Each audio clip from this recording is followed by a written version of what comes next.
The sea remembers what men forget. That's what they say in the coastal villages of Devonshire. Stories passed down like salt through the generations. Stories of a ship that vanished and came back untouched.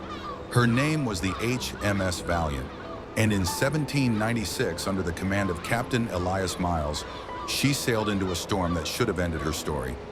Only it didn't.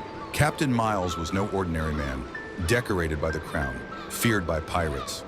They say his crew heard music, violins in the mist, and one by one, they began to change. Then, silence. No wreckage, no survivors. Just a hole in history where a legend once stood.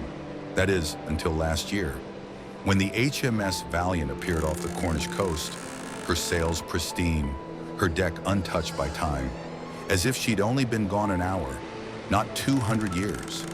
What happened to Captain Myles? Where has the Valiant been? And why has she come back now? Today we begin our journey into the forgotten wake of time to tell the story history tried to bury, the disappearance of Captain Myles. March 3rd, 1796, Devonshire Harbor. The HMS Valiant stood tall, 3 masts of carved oak in defiance, her brass polished to gleaming.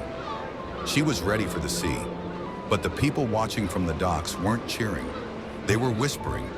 Captain Elias Myles had never delayed a launch before. Yet that morning he stood alone by the bow, unmoving for almost an hour, watching the horizon like it owed him something. Some say he was praying, others say he was waiting for a sign. He got one. A black-feathered gull, uncommon for the season, fell dead on the deck. Myles didn't flinch. He looked to his first mate, nodded once, and said only this: "She's ready." The crew boarded with practiced efficiency. 32 men and 1 woman, a cartographer named Maeve Huxley, handpicked by Myles himself.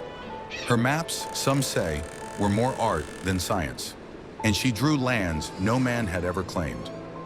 By nightfall, the Valiant had vanished into the Atlantic mist. Bound for coordinates no official chart recorded. At first, the voyage was uneventful.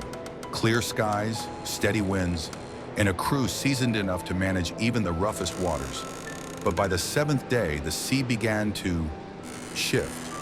The water turned thick, almost oily. Their compasses spun. Then came the fog. It didn't roll in from the horizon. It rose from the sea itself, pale and alive. The crew said they heard it breathing.